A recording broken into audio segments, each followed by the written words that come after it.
Well, if you may have noticed last week we had Alan Jones and Lisa Lovelace from Bradley Medical Center and covered a lot of facts.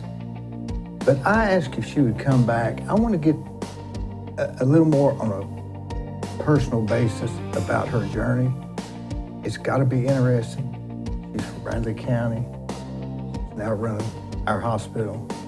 And I just interested in that. And she said she was willing to do it, and she's going to be here in about 15 minutes. So tune in. It's going to be great.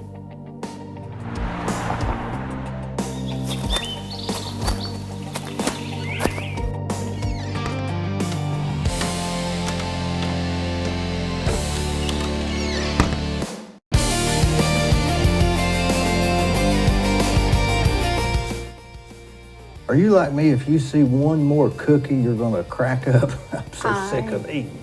Yeah, I don't want to eat another bite. I don't want I'm nothing. afraid to get on the scale. I don't even, and I can't stop. It's a habit. If you didn't have November and December, we'd all be thin. I agree. I think you're probably right. Because I didn't even want to eat, but you start. Just keep doing it. There's this guy that comes out and gets pecans out of the yard. I don't know where he came from. I just saw him one day and he said, hey, I hope you don't mind me getting the pecans. I said, no, man, go ahead.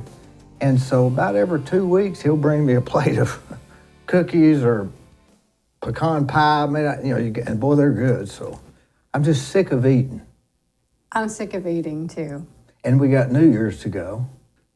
Do you do the Yes. black eyed peas on New Year's? We do the black eyed peas most of the time on New Year's. I'm not sure that we eat more than a bite, but just about tradition. I'm not superstitious, but just in case, right? Right. Not I mean, it's so far it's superstitious, worked. yes. We're still here. Something's working. Do you? Let me ask you this: did you you went to Lipscomb, right?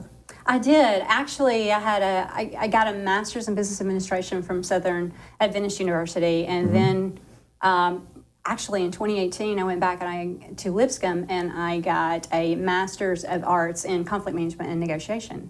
After doing hospital administration for a long time, I really thought that I could use the help in that department. That's really all you do is deal with conflict and trying to navigate your way through making sure that you're delivering great care and talking with doctors. That's always great, right? So it's helpful. Do you think every job you look at somebody and they're in their specific position and you think, boy, I wonder if that's harder than I think it is. And I think when you're having to run stuff, you sympathize with people in positions to be in charge. It's not easy, is it? No, it's not at all easy.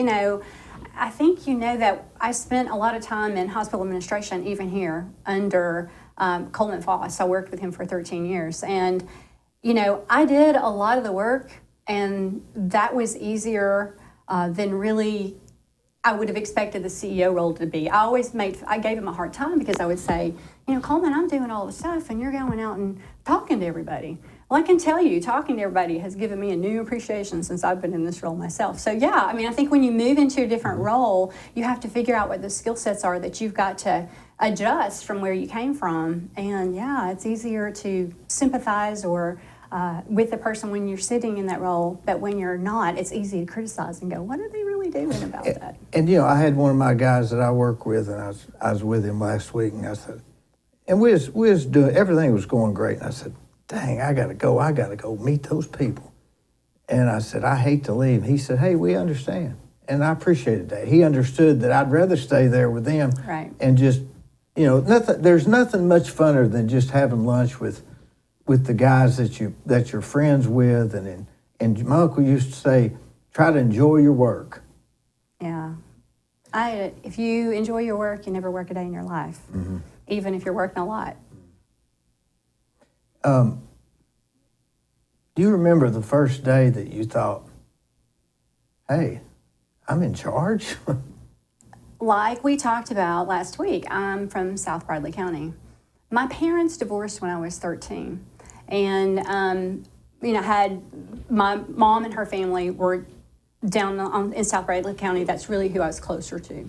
And so from that point on, I was determined that I was going to do something different with my life. And if I'm totally honest, that I would never be dependent on anybody else for my lifestyle and what I accomplished in life. That's kind of where it started, where the fire started, and where the determination started. And so Was there somebody that was dependent that you were? My father in the home. I didn't want to ever be dependent on, I never wanted to be dependent on anybody else, including a spouse, for my future. I mean, you know, that was back in the day when women didn't really work outside the home. And so the things that went on during that time were challenging, and I was determined that I wasn't going to ever be in that role. So I worked very, very hard, and I knew it was going to be a hard path. I was the first person to graduate from college in my family, and I didn't really know how to get it done, but I figured it out. And so I learned a lot of grit, I learned a lot of resilience, and I figured out the path. And I will also say that I think each part of that journey prepared me for this. So I'm not sure there was ever a time when I was like, I'm really in charge. I always felt the weight. If I was in second in command, if I was a department director, I was always feeling the responsibility of what I was responsible for. So if that was a given department, the performance, the quality outcomes, I was responsible for the people who reported to me, and I genuinely cared about them. I recognized that I needed to mentor them, that I needed to help others come along and develop and grow and accomplish their goals and aspirations. And I wanted, as long as I was in a position to do so, I wanted to help them bridge the gap between where they are and where they really want to go. So I think it goes back that far. And then I think that when you look at, as I rose in the ranks of hospital administration, I also just took that responsibility with me to that next level. And so there wasn't ever really a time when I looked at it and said, oh my gosh, I'm responsible for this. It just was always what I was responsible for, I was also accountable for. And I took that very, very personally. And I still do today. Is it like is it a little slightly stress or slightly anxiety, or would you call it just an OCD of trying to get things done? Oh, I would say it's probably a combination of all three. I would say that getting things done has always been a part of my success and growth, for sure. I will say that as I have transitioned into the CEO role, and I knew that I had to depend on others, I knew it became a little more challenging, because instead of making sure everybody else was getting the things done, I then had to trust them to do the things that needed to be done and just let me help navigate the direction. So I think for me, more anxiety came with the CEO role, because it was my ship. It was me being responsible for everything that was going on. I always felt it before, but this was real now. You're not using anxiety in a bad way, in a good way. It's good to have some of that. Motivating. It's very much motivating. Well, I mean, when you think about, and I was ready for the challenge and excited to do it. Sure. I mean, this is my community, my home. There's nothing I have ever taken more seriously than, honestly, the health care that was provided in this community. And for, a decade and a half, I worked in a situation where my hands were cuffed, and I had to endure what we all heard about the ER and what we saw. I mean, again, I'm from here, so I heard it at Thanksgiving and Christmas and every other time that those things would come up. And so when I went to Hamilton, it was a very, very hard thing for me to do, to leave this community. But I also had gotten to the point where I think there's a point that we all get to, that if the line crosses over, where we feel that our moral compass and our foundational values can't be lived out in how we practice our work every day, how we go to work every day, then it's probably time for us to do something else.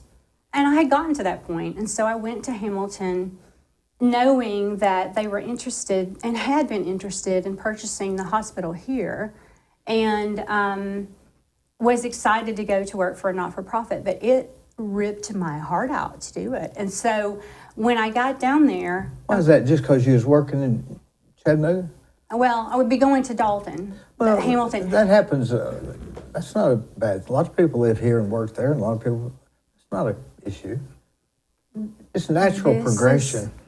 Well, I mean, but I had said no to that through the for-profit world. I could have gone and been a CEO at other facilities and really took it made it difficult on myself because I wouldn't do that. I was here to be devoted to this community, to improve healthcare in this community, and to make a difference where I could in the healthcare delivery system. And it was very frustrating for a long time. And so when I moved to Hamilton, it was a shift for me. I did not think that CHS would ever sell to Hamilton.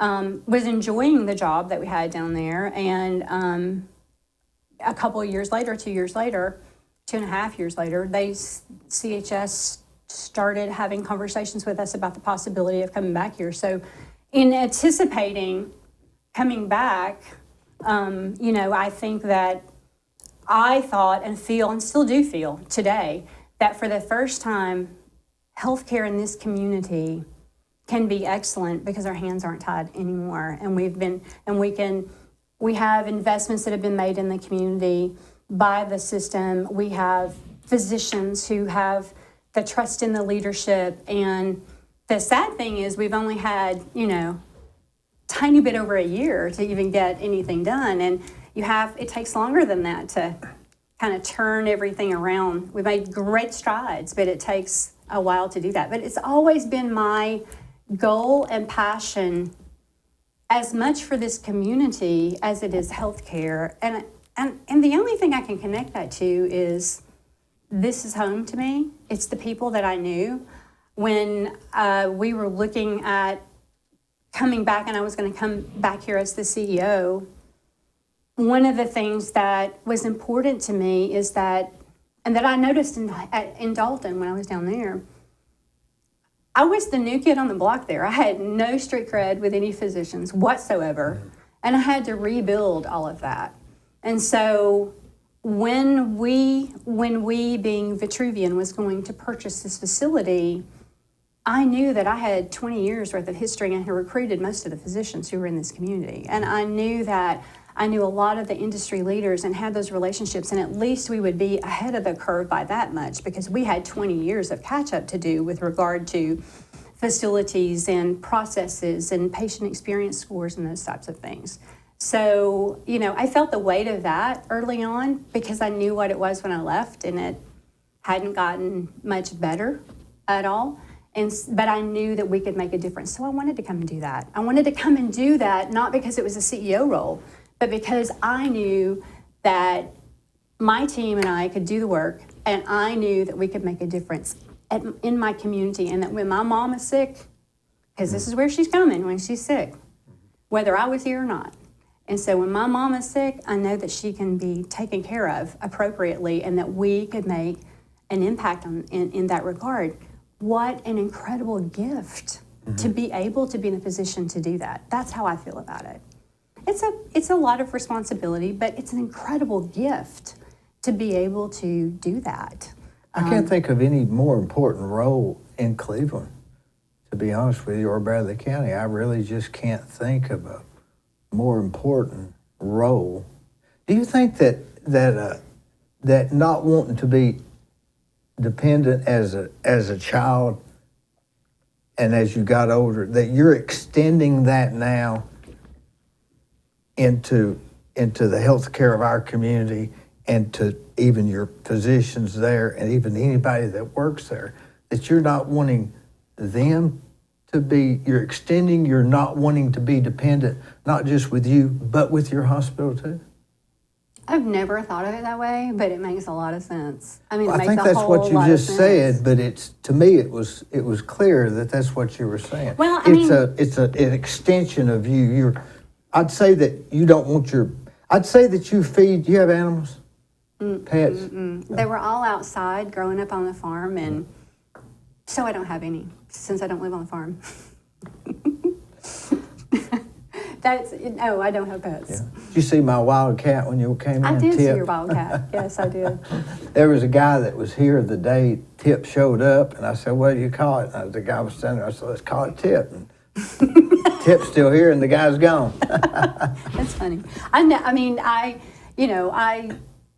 can tell you that with my staff and all of the people that work for me, I prefer to call them my team because it's one big collaborative team. What? I protect them. I am very I can see that. protective I can see of and I also hold them accountable, and I also am not afraid to have difficult conversations with them. That might be part of the reason why I would hate to be on equal grounds with somebody applying for a job, and one's from Cleveland and one's not from Cleveland.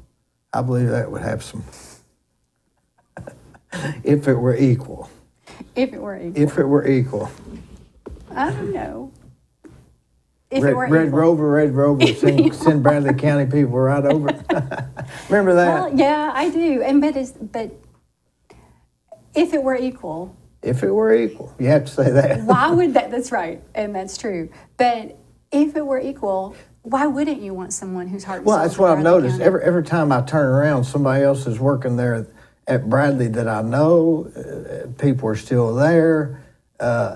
Do you ask them why? Have you asked them why they come back? No, it's just an external observation, not even caring, just an observation that it seems like when you look at that, you could pick up over the past, since year and a half, 2 years, it looks like you could pick it up and pick those people out of the Cleveland and Bradley annual.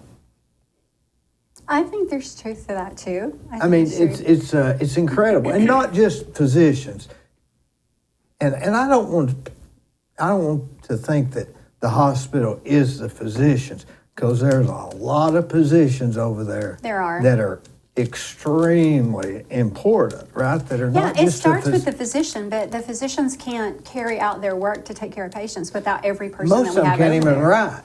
Well, they have a special class in school called physician handwriting. I'm convinced that that's true. I've got a son that says he's going to be a doctor, and you can tell by the way he writes. He's going to be. It's just awesome. You can't even. I don't know how he reads it. I mean, it's just like lines. Makes no sense. Let me ask you this. I was thinking this morning. I was watching I know I get off the subject, but I was watching the YouTube reels, and it was talking about the Archies. Remember the band, the Archies? Mm-hmm. They had 2 songs. Mm-hmm. Do you remember the 2 songs? No, I remember the Archies. I remember that. I had a lunchbox. Yeah, they weren't a real band. You had the lunchbox. You have a cooler with it? Yes, it did, actually. What'd you carry in the lunchbox? Oh, man, there's probably no telling. I have to remember. Probably a bologna and cheese sandwich. Were you taking my lunch to school person? Most of the time I did. How come? Till I got to high school, I was. I didn't like what they had in the lunchroom. Did your mother pack it? No. You packed your own lunch? I packed my own lunch. Every morning? Most mornings. So you're in 3rd grade and you're packing your own lunch? The night before. The night before? Because I didn't have time to do it the next morning. Did you ride the bus? Oh, yeah, I rode the bus. How? Well, I take that back. I rode the bus home. My grandfather took us to school every morning. Because where I live in Bradley County, it was a 45-minute ride to get to where I was. To get to school? To get to school on the bus. Yeah, because they stopped everywhere. Because it was everywhere. it was just, you couldn't get there from here. What time would you have to, you'd have had to go on the bus, About 6:15. Boy, isn't that so cruel for some people? I mean, I rode the bus a lot, but we were close to North Lee, and if you rode the bus to school and took your lunch to school, you were cut out of different cloth. weren't you? I didn't ride it to school. My grandfather picked us up at 7:35 and dropped us off to school. Where was he going? To work? He was going to work. Yes, he was. He was going to work. And Do you remember those days? Were they good? yes, they were good. Those were good days. Those were really good days. And so on the way back, I would ride it home. And most of the time I would have them drop me off and I would walk home because I'd get home 30 minutes earlier from another street down just because it was so crazy. They had like a... Yeah. But now, was your family also from the Taylors? Yeah, my grandmother's a Melton, and so they live down in the Taylor area across from Union Grove. That's where I was Baptist raised. Church. My mother was raised. Union Grove Church of Christ. That's where all my people were buried. Oh, wow. Up on that hill. Okay. Yeah. Yeah. So Horace and Lena Melton were my great-grandparents, and my grandmother Horace Melton. was my great-grandfather. And Louise Melton Ogle was my grandmother. So. I think we're related to the Ogles somehow. The Ogles and the Ormbys all came from Yes. like a Greenville County or something like that. Yes. Yeah, I think you're right. I think you're right. So you're from Bradley County from the beginning, huh? Yes. And you'd pack your lunch the night before. Well, I never had time to pack it in the morning. So, didn't like getting up that But when you got early, to high school, obviously. I ate in the cafeteria. Yeah. That was a lot easier, wasn't It it? was. I ate in the cafeteria. Plus, it would look silly carrying the Archie. Well, lunchbox. I think I graduated from that. Yeah. So, But the Archies had two songs. It was Sugar, Sugar, and there was another. You remember what it was, Glenn? I don't remember. I just remember the lunchbox when you said that. I had a Get Smart. I never had a lunchbox, but the last day of fourth grade, somebody had left one, and I took it home because everybody was gone but me. And so I thought, well, they've left it, and I took it, and I still got it today. That's funny. So medical is different than my business, construction, hoping to get a job and build a house for somebody and provide a service. But I have to get another job that somebody else could get. But your job is a little different. The word competition and profit, to me, those are two words you just hard to use in the medical business or the funeral business. I'd say either one of them. Yeah. I mean, you don't want a funeral home that's out for, really into competition and really into profit. Right. I mean, that is the reason that I wanted to go to work for a not-for-profit. And I can, I'll tell you that focusing on profit margins and focusing on competition I don't believe that gets you the best patient result that you need. I mean, of course, we all have to make money in order to invest and buy new equipment and pay our employees and that kind of thing. But it isn't the same as it is in your business. I mean, we have to negotiate contracts. We have to take what they'll give us or what we can negotiate. The revenue line's so challenging to deal with. I'll also say that, it's not like any other service, whether you're talking about plumbing or electrical or lawn service. Say lawn care So if service. you look at a lawn service and you look at you're going to be, the more business that you get, the more competitive you can be because your margins increase. There's some of that, but not it's not the same. But I'll also say that if you're going to be a lawn service and you're going to take your leaves to one location and you're going to then shift them to another location, why would you really do that? Does that make really any sense? That's what we're talking about. Or you're referring to your ER versus the emergency. The proposed emergency. What do they call it? Freestanding emergency department. Emergency department, yeah. Yeah, So freestanding. And so, is department just another word for room, or is yeah, it, or it is it is. I mean, officially, it's called a department. If you look at the way that the way that it's referred to officially is a department. So, if you are looking at a freestanding emergency department that isn't connected to the host hospital, meaning the hospital that owns it and the city where you are, I believe that creates a lot of challenge for the patient. And I believe that, again, it's like shifting your leaves from one location to the other just because. But then in this particular situation, if you're talking about a freestanding emergency department and you are a patient that has been brought in and you are going to a hospital whose home hospital is 29, 30 miles away, if you have to be admitted, that's likely where you're going to end up going. And so you're going to be shifted further away, which is challenging for the patient, challenging for the family that wants to care for them. And, if there's growth in a freestanding emergency department and you're looking at providing those services, then I think that it's more effectively done when the hospital locally, Bradley Medical Center, looks at opening those services in the community. We've only been here for a very, very short time under new ownership. Previously, when the name would change, nothing else changed, right? Nothing changed because it was the same owner. It was the same owner. I mean, if it was Tanoga, prior to it was the that, same owner. prior to that, you had COVID, so who knows?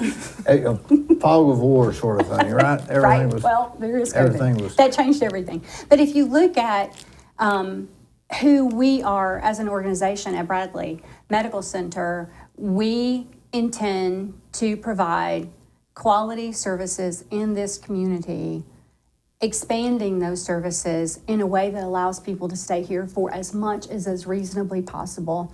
Because I know that when my grandfather was sick, and he was sick for about 6 months, and he was at the Bradley Rehab facility, my family and I figured out a way not to leave him by himself. He was never alone for more than a couple hours for 6 months. And it was almost impossible to do that for the 6 weeks of time that he was in the hospital in Chattanooga. It was just challenging for us. And so when I look at, that's one of my driving forces, right? When we talk about why am I so passionate about healthcare in Cleveland and, why do I focus on that? It's because I have experienced family members who have been very ill, and we've had to come together and help them know they feel that they're supported and that we're there to help them. And that's extremely hard to do while you're working your job and you're taking care of your family and you're doing all the things that you need to do. It'll break you. It was. It could break if I you didn't if have a you- big family, I'm not Yeah. sure how we would have done that. Quite frankly. I see it all the time. It's a real burden to some people. Yes. And so part of my passion is to bring as much of that to Cleveland, as many services to Cleveland as possible, so that we can help each other out with our family members, and you can get that hometown care, but it's quality, and you can stay here for things that aren't just like you need to go, you have some special type of cancer and you need to go to MD Anderson for some, there are gonna always be those things. Sure. With a population our size, we can't be Sure. all things to all people. I hope everybody's finding the specialist in California that fixes whatever you need. But going back to the lawn care analogy, that was pretty good. So the lawn care guy, you're saying that so if the lawn care guy was doing he was mowing the yard and blowing off the driveway, but you have somebody else come in and rake the leaves. Mm-hmm. It doesn't make sense. Mm-hmm. You're better off to give this all to him, let him control his cost, and he'll get is that what you're saying? Yeah, that's what I'm saying. That's what I'm saying. I'm also want to focus on the fact that the physician relationships that we have with our physicians here locally, you and I spoke about Dr. Sheik, right? Oh, yeah, the best. Love him, right? The best. Okay, The so best. if you have to go to the hospital or you have a condition that Dr. Sheik is helping you manage, do you want him talking, let's use the diverticulitis again. So do you want him to be talking to the physician he's familiar with and that they know and can collaborate about your care on a more consistent basis? That is a significant fracture in the system when the patient is removed from their normal healthcare system. I mean, now we have to do our part and provide quality specialists who can provide that care here. We owe that to this community, and I'm very passionate about making sure that we're putting forth our effort in doing that. But you have to know that there are studies that indicate that broken patient-physician relationships that are outside what we call a care continuum, which means the physicians talk to each other and you get all of the information back here and they have everything in front of them and they're talking about that. They're all collaborating on those conversations about your care. Well, I've heard horror stories on that, hadn't you? I mean, over the years. Time, yeah, for sure. And so, not having that care continuum be as tight-knit as possible is extremely important. One of the things that we've also done, that we've invested in, Bradley Medical Center has invested in over the last year, is a new electronic medical record. That may seem like not a big deal to patients, but we went on a system called Epic. I will tell you that Erlanger is also on that system. One of the reasons that we as a facility opted to go to Epic is because if you have to go to Erlanger for a higher level of care, that's where most of our transfers go, because they offer services that no other hospital offers in Chattanooga. So that's where we send trauma, because they're the only trauma centers, where we send NICU, because they're the highest level NICU. If you look at that system, the Epic system allows all of that information when you are at Erlanger to flow into our system, and any information that we have at Bradley Medical Center when you get transferred to Erlanger is now available to Erlanger to immediately see. And so we spent the extra money on that because we believe it closes that care continuum and it keeps patients more in, it keeps the care team in a more consistent and collaborative approach to medicine. That's the way that that's the way that great medicine is practiced, and it's quick, it's immediate. If you are at our hospital today and you have some sort of neurological issue that we can't take care of, we are expanding that service, but we transfer the majority of neurology patients to Erlanger at this time. We transfer you to Erlanger, and before you get there, when they know that you're on the way, they can see everything that we've done. It's immediately available to them. So I think that that's another differentiating factor, that caring for the patient in a way that their care is a continuous, informed group of physicians and nurses, et cetera, is extremely important. Because like you, if I have diverticulitis and Dr. Sheik is taking care of me, I want him to be able to talk to Dr. Buchner or Dr. Samuel rather than someone he doesn't know. And see their notes they left, I guess, on the thing. That's right. So you're saying the more a person's moved or transferred, the more slight possible, but the more possibility of taking out the wrong lung or something. I mean, it could be that extreme, but that's what we're... I do think that would be an extreme case, but a lot of the disease processes, or a lot of the things that are being addressed or managed by a physician, it's not that as serious as something like that. But which even makes the information so important, to be able to have everything from everyone. Sure, it's all, yeah. Because you can see, what's going on from each of those areas. So that's the goal. That's why the doctors ask so many questions. They got it because there's a lot of nuances in the answers. What's your pain from 1 to 10, rated on an 8, and all that stuff. Right. That's right. That's exactly right. Something I've noticed, and I'll ask for a friend of mine, not me, but asking for a friend. This time I really am. A lot of my friends right now, male friends, are getting neuropathy. It's like the new black. And this thing, I didn't hear that before, 15 years ago, but now most people I know over 70 they're complaining they can't feel their feet. The people that are, is there any way to attack that from your standpoint, or is that medical research, or? Some of it is medical research, but then there are some things that we're trying to do from a physician quality perspective, and Dr. Sheik is helping us with that along with a lot of... He's helping on neuropathy?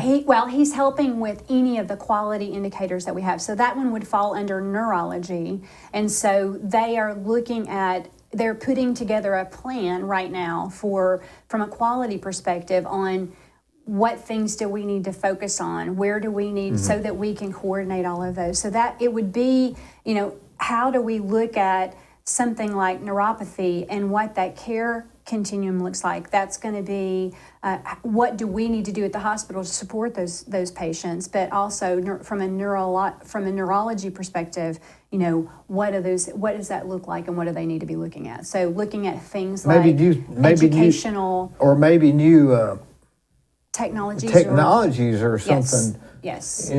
We don't want somebody out in Wisconsin figuring it out and not letting us know. Right. That usually comes from the specialist, like a neurologist would bring those things to us. But we Who's our neurologist? Do we have one? Dr. Taylor Bayer is the neurologist that is here right now, and we have a neurohospitalist who is also joining us in just a few months. I think she's starting in May. And then we're recruiting another outpatient neurologist. And then we have 3 nurse practitioners who also serve with Dr. Taylor Bayer. So that was also a new service that we didn't have, that actually I recruited when I was here under Tenova, So you are working on this neuropathy issue. Well, we're working on expanding neurology. The way that the neuropathy, we haven't discussed neuropathy specifically, but that would be something that a neurologist would bring to that group to talk about. Yeah. Boy, that's getting old can't be good, can it? They say getting old's not for the weak. Right? I would probably agree with that. Dr. Sheik, speaking of him, you will not find a nicer check-in, just his whole check-in, the 3 girls he's got sitting up front, and if he says 10:30, you're 10:35. You're not far off. Yeah. You may be 10:25, but he is really something else. I can't stress that enough. He is. He's very good. I'm thrilled to have him on our team as the chief medical officer. That should make a lot of folks feel good that he focuses on quality, he focuses on doing the right things by the patients. And, the thing that I love about my team, including him, is they feel free to push back. And that's what's encouraged, because that's how we grow and that's how we become a better system. How many departments are there? Oh, over 30. Over 30? Mm-hmm. Mm-hmm. I just say that because when we went through Joint Commission, I was counting how many departments didn't have findings from the Joint Commission survey. What's Joint Commission mean? So the Joint Commission survey is about every 3 years we have an accreditation survey, and it allows you to either bill for Medicare or not bill for Medicare. If you don't get accredited by the Joint Commission, or they find a quality issue that is a problem, they can keep you from billing Medicare, and you're basically shut down. You gotta have that. Yeah. So every 3 years, the hospital goes through the survey. So we went through ours this past year, and it was one of the most overwhelming moments. I don't use that word lightly. It was one of the most overwhelming moments that I have had. When we finished the 5-day survey, the Joint Commission surveyors told us, and they told our board, that we had accomplished in 1 year what they see most facilities take 3 to 5 to accomplish, and that our hospital is on the verge of something great. And that was because of the things that they found in the quality areas as far as our processes, our patient care. They reviewed over 1,400 standards, and they had 24 findings. Most of them were facilities findings, only 6 of them were clinical. And it was the most amazing survey that I have attended in my tenure. And so that tells us that we're on the right road. It's just a validation of what we can feel when we're in the facility every day, talking to the staff and talking to the patients about their experience. And it's just going to take us a little longer to gain the trust of the community, because there's so much that they had experienced previously that wasn't so positive. And there are still tactics, there are still things we need to do to get us to the point that we are accomplishing those goals, so that the patients can feel that in all of the areas. But there were no findings in our ER, there were no findings in our OR. We were incredibly pleased with their feedback. Is there levels of emergency rooms? Is there I can't open one up.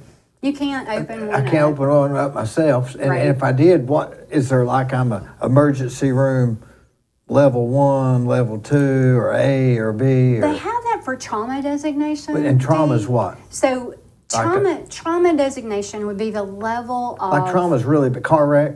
it would be a car wreck, it would be it would be a fall, orthopedics, But- in order to have any trauma designation, first you have to apply for it. At this point, we do not have a trauma designation at all. That is on our plan to get a trauma designation. The highest level trauma designation is a level 1 trauma center, and Erlanger is the only one around that we have, a level 1 trauma center. And so the trauma designation really kind of dictates what type of ER that you have, because there are certain specialty requirements. For example, if you have a level 1, you have to have cardiac surgery and you have to have neurosurgery. You have to have orthopedic trauma surgeons and general surgeons who have been trained in trauma. You have to have that's a really fast. That's high level, so that, and Erlanger is the only one we have in this region. But there are other trauma designations that you can have. The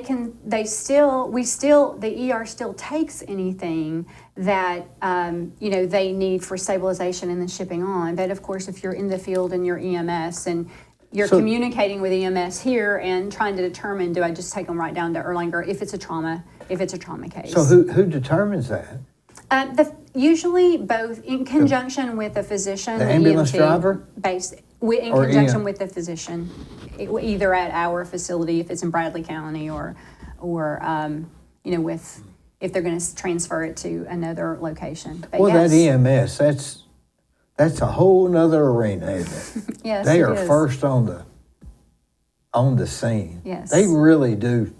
Everybody says it, but they really need to have hats off to them, don't they? Yes, yeah, they do. They, first on the scene, they see. They control the situation. Yeah, and they're there to try to take care of the patient and stabilize whatever they have, They going on. they calm people and- down too. Mm-hmm. I had a wreck here up in Charleston and ran off the road. I hit some black ice. Boy, don't ever hit black ice. But I slid up a hill and down a ditch, and I, the what do they call those bags that blow up? Airbags. Airbags blew up, and anyway, they got there, and I was standing there, and they done had my leg wrapped up before I could even, I even knew what was going on. It was something. It was really something. Well, they have to be, calm, cool, collected, and prepared to respond But to a lot of different when we were things. growing up, it was called the ambulance. Yeah. Now it's called EMS, right? Yeah. It's the same, though. I wonder when they started changing that. I don't know. It's kind of like emergency department and emergency room. I don't know when it really changed. Yeah, when did it really change? Yeah. That's odd, isn't it? Yes. We've come a long way from on Gunsmoke, Doc having his office upstairs above the saloon, right? Yeah, I think we Boy, are. he'd fix anything, wouldn't he? Doesn't matter. He just He take always care of it all. rubbed his mustache before he did the work, too. Can you imagine now just having a doctor you had to walk upstairs? No. Or a physician who has to take care of everything that's not even really in their Yeah. lane. Oh, and you know, used to it was the barber that did the medical stuff, right? Isn't that the reason the stripe on the I don't know, barber Dee, shop? you're going way back before I would remember that. the originally the barber was the doctor, and that was the reason for that thing outside that would turn. The two stripes were I'm a barber and a physician, and it would turn to let you know that he practiced both. I learned something today, Dee. I believe it was dentistry also. That's why the dentist chair and the haircut and barber chair look so similar. Yeah, that's true. Wow. That and $1 will buy you a Gatorade. I guess. Is it just $1? You think you'd get it? I guess it's not two something. Well, everything's going up nowadays, isn't it? It is. Do you think that there's trends in what people get sick from? Is there? Yeah, I do. I think Isn't that's that true. weird? I That think that's it's true. almost like, I don't know. It's almost like it's trendy or something. And I like- think COVID changed a lot of that. Like taking out tonsils. Whoever has that done anymore?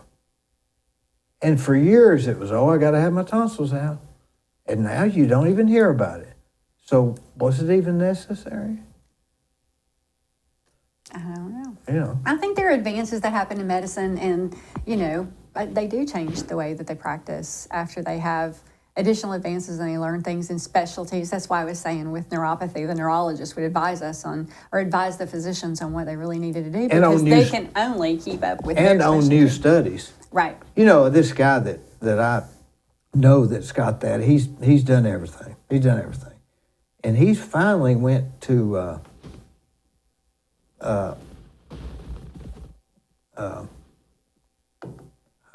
I know his name, not Lindsay Hathcock. What's his brother-in-law's name? Keith Mills, the chiropractor. And he says what he's doing has helped him more than anything. Some Wow. kind of manipulation of the nerves in the feet. Who knows? Who knows? So are y'all thinking that this whole 12 acres, you're going to expand this thing? Is it possible that this is going to be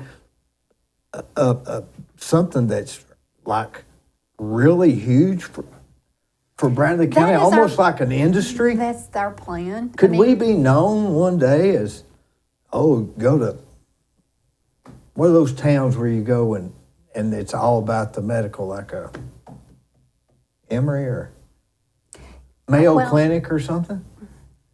If we choose to be, we can. I mean, it depends on, as we're developing and looking at recruiting physicians, what we bring in, and the support of the community and the surrounding areas. And that takes time, right? I mean, it takes time to gain the trust as far as the name recognition with healthcare and quality outcomes. I'll go back to Joint Commission.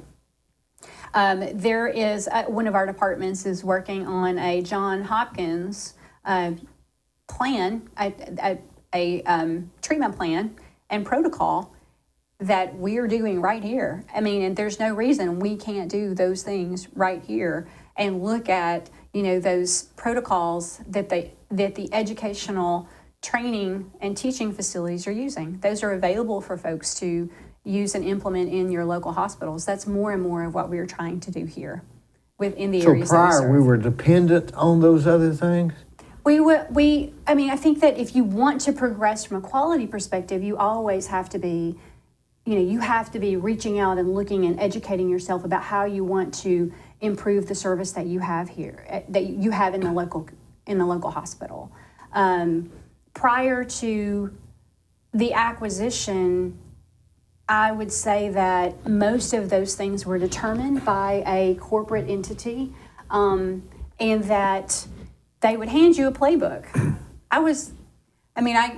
on one hand, it's not a bad thing. They hand you a playbook and say, here's how you implement this new service. And you would take it and you would call somebody else who had done it before you, et cetera, et cetera, et cetera. When you are a not-for-profit part of a system, you develop those things yourself. And depending on the size of the system, I mean, you have Wellstar, who has more in Georgia, that has more hospitals than we do, of course, but it's more innovative. You can determine what is appropriate for your medical center, which is the reason that Dr. Sheik is bringing these physicians together to talk about quality programs and opportunities that we have to improve the treatment plans that we have here in each area and each specialty. So you always want to be dependent upon and follow the training and teaching medical communities, because they're the ones who are doing the research, as you referred to earlier. But then you want to take that and implement it in your own hospital. But that's not dependent of their information. That's just getting it. Well, you get it, but then it depends on the leveling of engagement that you have with them. If you talk to them about how you implement it, if you put your quality outcomes and plans together based on their same criteria. So in some ways, it is dependent on the work they've already done. Does that make sense? Yeah, in order to make us not dependent. Right. That's right. That's right. I mean, you're not dependent on somebody else to implement the plan. Right. But you want to follow their guidelines that they've already proven out. What would you think if you had to really, really stretch it out there? What do you think could happen with all this? Could we really be the hub for us? That Chattanooga's bringing their people here? Yes, I think we can. But I also think that when you reflect upon the dynamics that have changed through the acquisition of Bradley Medical Center by a single hospital, Vitruvian Hamilton Medical Center is the name of their hospital down there, Bradley Medical Center here, and then Vitruvian is the parent company, if you will. When you think about the fact that Dalton and Cleveland are very close to Chattanooga, and the higher levels of care are offered in Chattanooga, and we have transferred to them and patients have gone there for their higher levels of service in cardiology and neurology, et cetera. Well, when you put those two hospital systems together, and then the hospital systems in Chattanooga who have been dependent upon or have received a lot of their cases from those two markets, it kind of changes the dynamic, the competitive market dynamic. And I think that's part of what we're seeing here now, is because we do want to be fiercely independent. We are a fiercely independent organization. So we will work together to bring more and more services into each community. Like, in Dalton, they are already doing heart surgery, cardiac surgery in Dalton, Georgia. There's no reason that we couldn't be, working to do the same thing here in time. On the same team, in time. Yeah, there would be no point in duplicating the team, but adding to that team so that you could provide those services here. Well, how many people does Bradley Medical, how many people work over there? 1,200 is how many 1,200. Mm-hmm. That's thinking about it, that you read in the newspaper, the Chamber of Commerce has brought this business to town, and they're going to employ 53 people. And you think, hey, how about helping the businesses that are already here? Mm-hmm. If we're going to help somebody, let's help the ones that are already here. Mm-hmm. Yeah, I don't know, maybe I don't get it, but.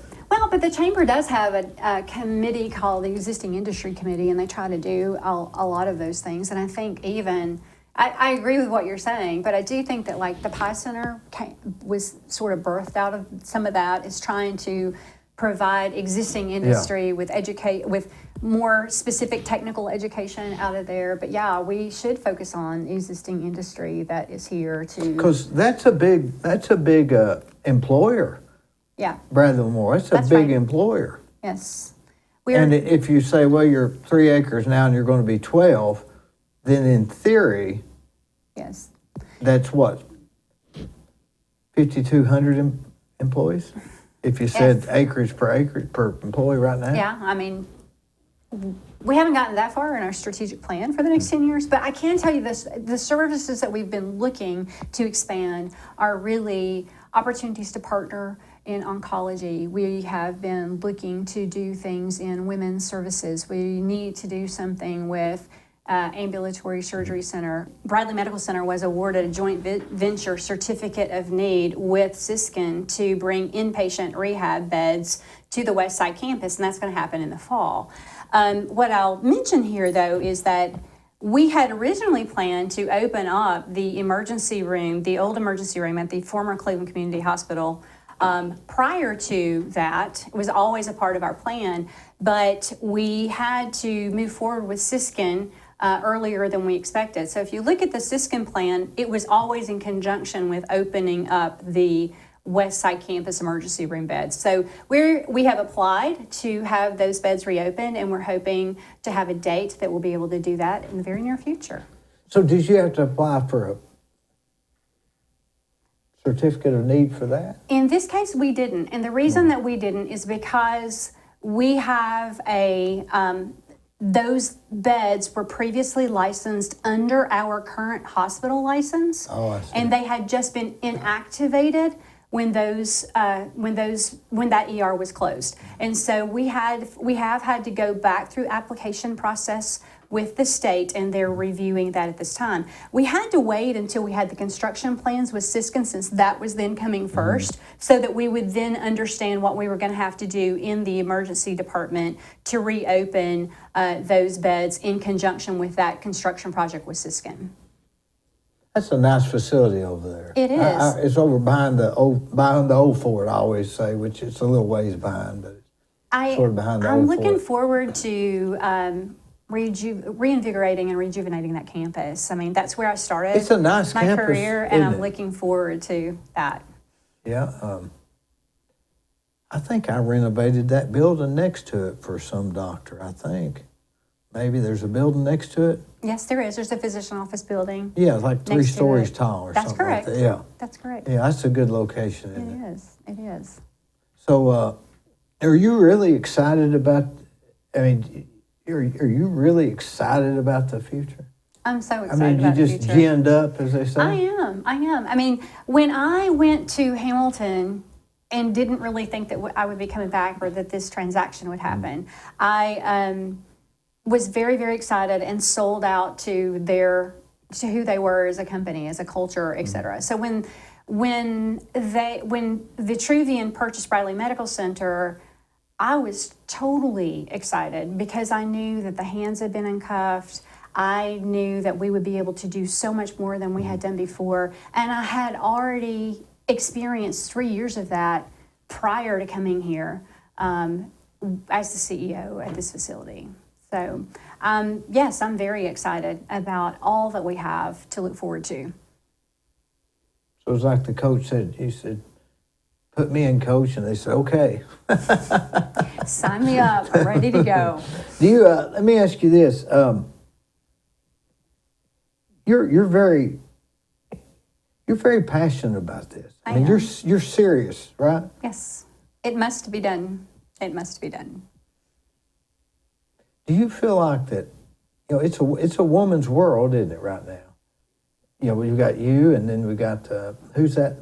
The lady from Biltwell Bank, Patty Steele. Mm-hmm. Don't know if I've met her, but she's really seems to be running a good operation. You're doing the same. There's several people like that. And it's just amazing all of these years that women work more in the workforce. How much did we lose or miss out on? Things need to continually progress, to be open, and to try to move forward. I don't disagree with you. I can tell you that as a female leader, it hasn't been an easy journey. And I think that there are a lot of differences between the way men and women mentor each other, the way that it's perceived by others. And I also think that we have to be very mindful of that when we're coaching and mentoring women or men. And we have to remember what all so many folks have been through in order to get to the point that they have. I mean, I had amazing mentors, but I can tell you that the climb to this place doesn't come without its challenges. And, you know, Brene Brown, I'm a huge Brene Brown fan. And so she wrote many books that I have listened to and read. And one of the things that has spoken to me about my leadership and the journeys as women particularly that we have to travel is that if you step in the ring, you're going to get punched. And you got to be prepared to take the punches. And I think that women have learned that and have come, you know, it's been easier. I mean, guys in the good old boy network and building relationships and doing all of those things, that you all have had that figured out for so long. And it's taken women a while to be able to get to the point where, you know, I had a male mentor who sponsored me, if you will, and mentored me. And that was a risk, because you take risks because then people are going to talk about, why are you talking to her so much? Or what do you, I mean, those things are real and have been real. They are so much better than they used to be. You know, even 10 years ago, I would say that today it's a much more open environment. And I think that seeing more and more women leaders is going to be helpful, and it will be inspiring to other female young professionals who want to come along. And I think women are starting to do a better job of coaching and mentoring younger professionals, because it's just taken us a little while to catch up, because, you know, we've always had to focus on that dual responsibility between home and family and work. And I think that things have come a very, very long way. We have some incredible leaders in the community. I mean, you've got Linda Cash, you've got Stephanie Linkus over at United Way. Marsha Blackburn, she's done good. She has done very, very well. And that Patty Steele, she's added an energy at that Builtwell Bank that's it's recognizable. Yes. And you've done the same thing with bringing. That's why you and her. I don't know her, but I know you. But you've added an energy that's. I don't know. I can't explain it. And some of it. This ER stuff is controversial, but it's still energy. Yeah. Still energy. It is. You're not backing down, are you? No, I'm not backing down. I mean, you know. A little bit? No. Not a little bit. The thing for me, it doesn't change. It's about taking care of the patients in this community and our friends and family. And me and my team, we're devoted to doing that. It doesn't change. I mean, it changes the talk for a while. It changes the focus in the community, at least for a while. But we're still taking care of patients in the ER. We're still moving on with our plans. We're still working with Siskin to get the Westside campus open. We're still doing all of those things that we know are the right things to do for our community. And no, I am not gonna back down, and we'll keep taking care of patients and keep doing the right thing. And in the end, I believe that will win over everything else. I just think that as a community that we need to understand those pros and cons while we're walking through this. I think it also gives us a platform. It gives me a platform and my team a platform to build more of a relationship with the community and educate folks as to who we are. I mean, you know, Dee, I knew who you were before, and I knew your mom a whole lot better than I knew you, right? Yeah. But through this process, I have met so many people that, surprisingly, even being from Bradley County, that I haven't really had the opportunity to know well. And so I think that those are positive things that have come from this. And so I, just like the rest of my chaotic life, I'm going to focus on the things that we're going to learn from this as we move forward. Yeah, I'd say that this is your arena. Taking the punches. But I don't just take them. I kind of figured that.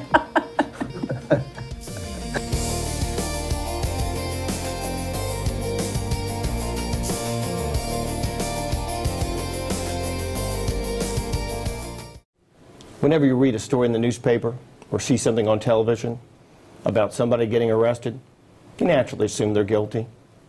Unless the story's about you or someone you love, then you'll think differently. And you'll want a lawyer who will defend you. My name's Scott Canavis. If you or someone you love has been charged with a crime, call me. I'll return your phone calls, I'll work on your case, and I will defend you.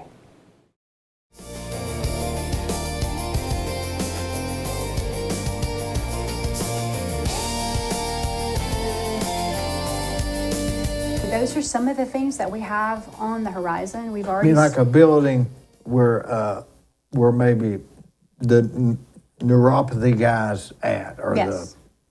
somebody's. Yes. So they would rent these build units, I guess? Or Well, I how would hope how that they would be renting them if they were independent. But again, independent physicians is... That goes against your No, I mean, I would love it if they were independent. It's just that, the new physicians who are coming out prefer employment, and we have to create an environment that's going to make them want to be independent. And I would rather them be independent than employ them, but all of them. But it's just hard to get people who want to really do that anymore, to establish a private practice. It's a different climate of doctors and physicians. I think the physicians nowadays want to really focus on their trade. Mm-hmm. I'm seeing that, aren't you? Oh, for More sure. so than, For sure. I don't know, it's different. They're not, I don't want to say they're not interested in money, but the ones I built a lot of doctors' offices. Mm-hmm. And they're not after money like they were. Yeah. Yeah. They're Work-life just- balance is a They're lot just, of they're what we wanting the hear. balance. Yeah, they are. I mean, that's why you look at some of the services like a hospitalist service or an neuro-hospitalist service or an intensivist, which works in the ICU. They work shift work. They come in, they work 12 hours, 7 days. They're off a week. They work 7 days a week. They cover call for each other after hours, and they just... That's what they prefer And compared to what we're used to. That's right. It's really different. Mm-hmm. I think they're chasing. People are chasing more happiness now, aren't they? Or not happiness, but meaning.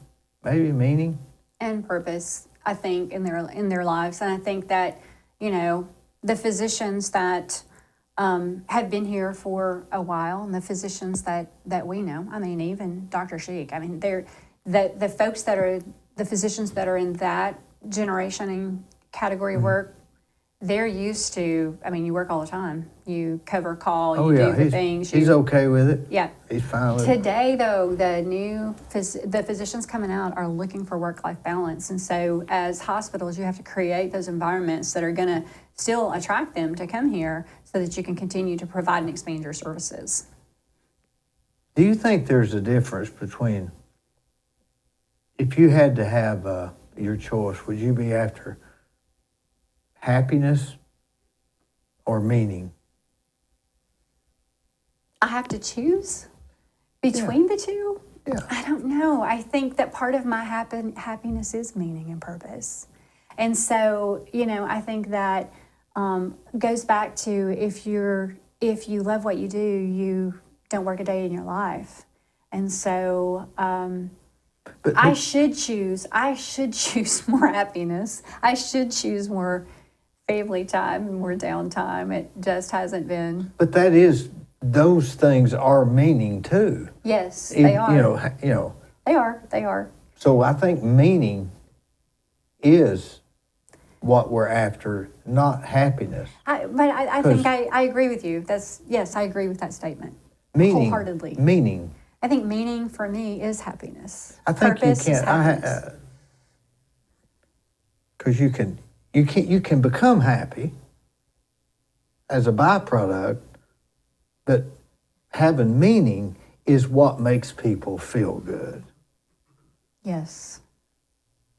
And that is why I do what I do every day, because I feel such meaning and purpose in having the opportunity to have developed the relationships that I have developed with so many different categories of people, physicians, you know, residents and community in Cleveland,